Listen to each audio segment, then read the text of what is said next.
Hey, good old guys. So, in the interest of complete transparency, before I start today's podcast, I just want to give a shout out to the Anxious Blackbelt podcast with the incredible Sensei LesBubka. And I listen to his podcast from time to time, which is always a really interesting listen. And on the 15th of November last year, 2024, he and Dr. John Tichens had a really interesting conversation with regards to how many kata is too many kata. And so I was listening to that this morning and I had some thoughts of it. I'm going to extend on it, but I'm going to put a link to that episode so you can kind of hear some excellent points that they raise. And yeah, give it a listen and have a listen to this podcast and sort of see what your thoughts are. So I'm going to talk today about something which Sensei LesBubka raised, and that is really simple. My take on how many kata is too many kata. Kia ora, I'm Tuari Dawson, and you're listening to the Invisible Sensei podcast.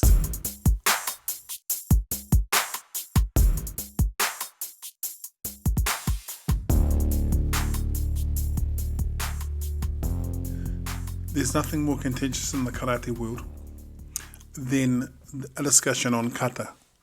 And there are many schools of thought about what typifies a kata.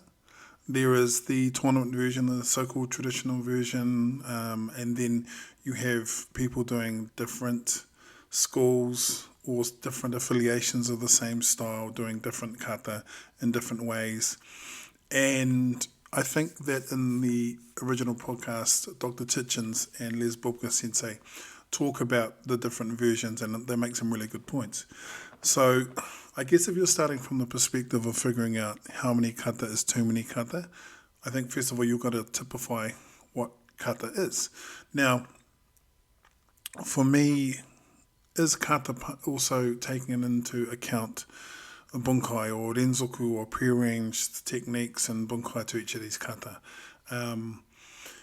Is if you're doing something up and down the dojo, what typifies a kata? Is it a combination of movements just kind of put together, done on a solo basis? Is it a two-person drill done, performed in a manner of like koryuchi nare, in which there is a two-person response kind of thing, exchange happening all the time? Is it kind of your standard, I'm doing Jordan-aguke, I'm blocking a reverse punch, stepping down, countering? I guess it's dependent upon your stage. And over the last year or so, I guess I've been asking myself a very similar question. How many kata is too many kata? And for me, I really enjoy kata, but I suppose where I'm at in my training, in the sense that I'm not having to really teach people specifics of kata, I've really had a good look at what kata or how it relates to my own training. So in the formative years, I do Okinawan Gojuru. So, you've got your basics, which is your basic kata, which is, I guess, all the so-called Q kata, which for me at least is Geksai-dachi, Geksai-dani, Saifa, Seiunchin, Sanchin, and Shisoshin. And because I was a student at one time of Tiro Chinen Sensei and part of his organization, I also learned three fuku kata, Ich, Ni, and San, which I teach to my students and I practice. Now, then you have sort of so-called senior Yudancha kata, and this varies from dojo to dojo, style to style, affiliation to affiliation, which for me would be, in this order, is kind of roughly the order: Sansuru, Seisan, Seppai, Kuroromfa, Superimpai, and also further back, I guess at the beginning of that stack, would be Tencho.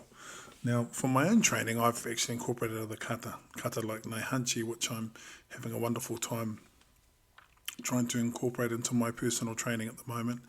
I also do a very sketchy version of Anan, and I've actually created a kata called Uzumaki, which I performed in Okinawa while I was over there last year. Anyway, that aside, I suppose what I'm doing at the moment is doing a kind of a sorting process Because I practice kobudo and I practice jiu-jitsu and I practice Yaido as part of that, I'm trying to figure out what I want my training to be and what is most beneficial for me moving forward. Now, as you may or may not know, I recently closed my dojo, which was never a commercial enterprise. It was always kind of your standard neighborhood dojo. But my focus has been to try and focus on, I guess, my study and working with colleagues and trying to wrestle with this thing to a point where I'm thinking about what the training for the rest of my life is going to be. And certainly the lens by which I view kata these days is contingent on a couple of factors. One, how naturally does my body take to it? I've got a meniscus injury, so anything with sustained shikodachi is always really painful for me. Now, you would have heard me refer to a kata called uzemake, which is my own creation I've been working on for the last 10 years, just a personal kata. And for some reason, I chose to put shikodachi in there quite prominently. So, the good thing about making up your own kata is that you can change the stances if you need to. As long as you don't tell people that, Miyagi Chojan Sensei came to me in a dream and said, you should change that stance or something grandiose like that, because that's not the case. So at the moment, I'm looking at how does the kata that I do, how do I relate to it? Firstly, physically, and how does it relate to me in terms of, does it challenge me? Is it one of those kata that I kind of go through the motions with? Because I'm not looking at winning any prizes for the way that I execute kata. I'm trying to do it hopefully in a somewhat competent fashion. And, I think that it's not a thing of just going, the form doesn't matter because it's all about bunkai. I think form does matter. I use it as a bit of a mental discipline. And I had a really nice catch up with another friend of mine who's a sensei today, and we were sort of reflecting on our various injuries and so on and so forth. Now, he's 10 years older than me pretty much. But, he was kind of humming and hawing about his technique and his kata and this and that. And to be honest, if he's in the dojo, I'm getting him to demonstrate kata because I love his kata. His kata is really strong and precise. And, he was sort of talking to me a little bit about what he goes through when I ask him to do that. And he's going, I hate my kata. And I go, oh my gosh, I wish I could do kata like you. So for me, I want to find a blend of kata that firstly speaks to my body, but also not ones where I'm going, I just don't like doing those kata. If it benefits the way that I want to articulate my training and my karate and my kata, then I have to do it. It's not enough to say, that's just really difficult and it's sore and it's painful. I actually have to look at the reasons for doing that. I've always really enjoyed Tensho and Sanchin. I'm not a huge fan of Sanchin. I know that's kind of been a big thing for a Goju-ryu sensei, a Goju-ryu student to say, but Sanchin, to me, as I get older, I'm finding less and less of a love affair with that kata, and people will have views on that. I've heard people say, Sanchin is Goju-ryu and Goju-ryu is Sanchin, and that may well be the case, but in terms of what I want to do, I gravitate more towards the circular breathing patterns of Tensho. So, and then you incorporate weapons training. I love Bo, Sai, Tonfa, Eku, and I also really enjoy Kama as well. Nunchaku to a limited degree. But I'm also looking at sort of kata that I'm carrying forward on those, some that I've been taught over the years. And also marrying up with that is the other physical training that I try to do. Weight training, resistance training, core strength, kettlebells, swinging the mace, and I think I've talked about this sensei before, but it's someone that I really enjoy, who I think embodies a lot of those principles. The Sal Balahi sensei, steel mace karate, and I've heard people say things like, if they don't understand kind of where the relevance of working on your core in terms of your karate comes from. I'm less worried about how I look and more worried about how I feel when I'm doing these particular movements. So a kata that I'm keeping that I really like, it's short, but there's so much within it, is Naihanchi. I'd never learnt Naihanchi before. It's a really interesting kata. It's not a huge workout in terms of technique, and certainly not as long as most of your standard Gojuru kata, but still something which stimulates me, something which I'm going, oh yeah, that's really interesting. I want to continue doing that sort of stuff. And it comes down to your personal preference. I think in your formative years, if you're teaching, if you're a sensei, I can only speak from my experience. If you're teaching, I think it's really important to do the full complement of kata. When I trained with Ulf Carlson sensei last year, and in his Kishimoto D classes in Okinawa, they have, I think, and I could be getting this wrong, I think they have like 3 or 4 kata, but the density of the bunkai and the concepts contained within them is just awe-inspiring, to be honest. I really, really enjoyed it. The way that he practices kata, the way that he interprets it, his bunkai, it's actually really affected the way that I want to perform and do some of the Gojuru kata. In particular for me, it's really impacted the way that I do specific movements in Seisan. That's another conversation altogether. But I think sometimes we get into this place and we're thinking about kata, and it's kind of like what I've talked about with Hojo Ondo.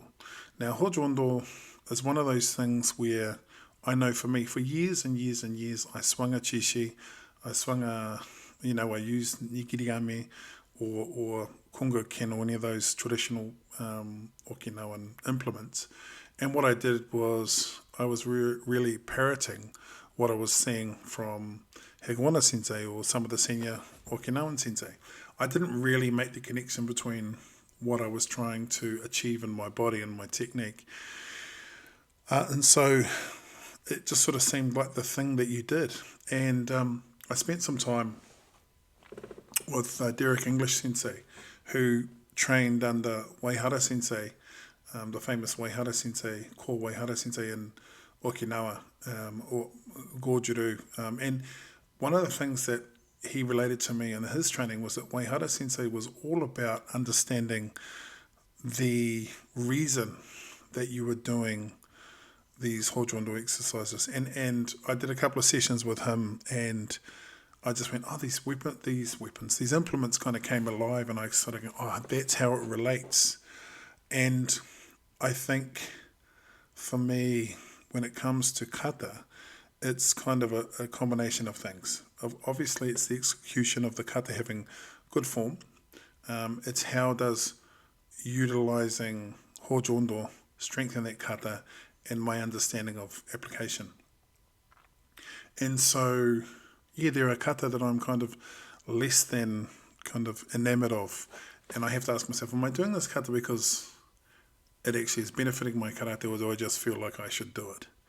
So I think if it comes to a point as a senior practitioner and you're trying to craft your personal study, I'm all for choosing kata that help you lift the bar or keep a level. I'm also a big fan of, if you need to change elements of kata, my gosh, I might get excommunicated for this, to accommodate an injury or a lack of flexibility, a lack of strength, and then I'm keen on that as well. For me back in the day, it was all about how deep can we make it, how perfect can we make our shikodachi. My knees and my age don't allow me to do what I assume was the perfect shikodachi, so my stance is a little bit higher. I don't hold them for as long, and it makes perfect sense to me. What also happens though is that it's really easy to kind of get lost in the idea that we have to fit into a specific image. A good sensei who is an expert in kata is John Marable, sensei of the International Okinawan Gojuru Karate Federation, who's been a mentor and a friend for a long time, who happens to be a paraplegic, but his knowledge of kata and bunkai and kyusho and all those sort of things is incredible. But also, what I really like about what he does is that even though he himself is not able to perform certain techniques for obvious reasons. He knows how to teach them to people who can.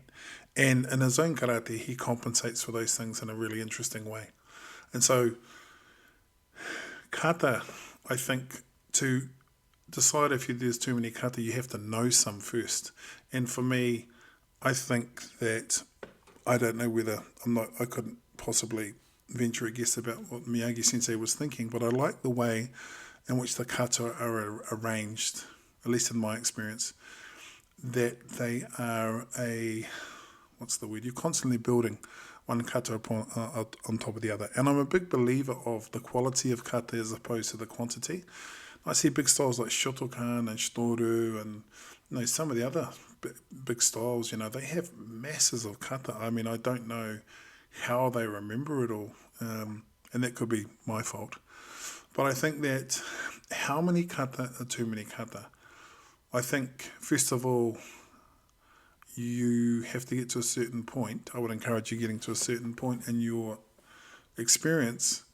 And I'm not talking about brown belt or green belt or Q grade or second dan or, shodan. I don't think it's getting into that experience. But at a certain point, filtering it through common sense, filtering it through your ability to embody the kata within your physicality without hurting yourself.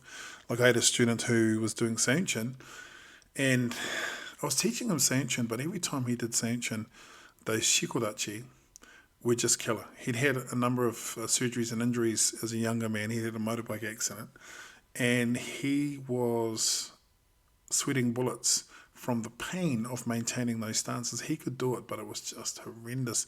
I mean, shikodachi, horse riding stance is always painful, right? And in the midst of katas, I quite often think, what's with all the shikodachi? But once I said, okay, we're going to do those techniques in a haikodachi and turn it on a 45, and if you know the kata, you know what I'm talking about. But to take the stress off the hips and knees that were causing him pain and getting to a place where he was trying to survive the kata rather than enjoy performing it and also learning from the experience. And that's for me why, I'm not a huge fan of Sanchin Chime. Certainly received enough of it over the years, but I think that it's not just enough to just walk out and smash people in the chest and the shoulders and the legs and the buttocks and the shins and the thighs, and when they do an inhalation or exhalation of breath. I think that why is more important, and I think that should be another filter. The why of what you're doing is so important.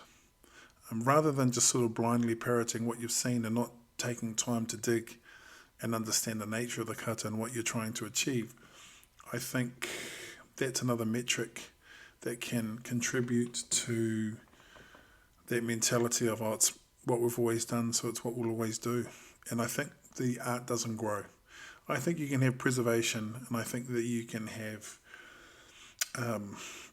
incredible levels of technical proficiency, but if you're just parroting other people without understanding what you're doing, I mean, maybe it's time to let that kata go. Not a popular view, I guess. A blasphemy, especially for a Goju-Ryu guy, but I mean, I don't care. I mean, it's not that I don't care, of course I care, but it's just that I think sometimes in keeping these kata and keeping these huge catalogues of kata, it becomes kind of this weirdly self-serving thing. And I like the idea that, Goju-Ryu has got 12 kata, right? And in the other affiliations, there are other kata as well included within that.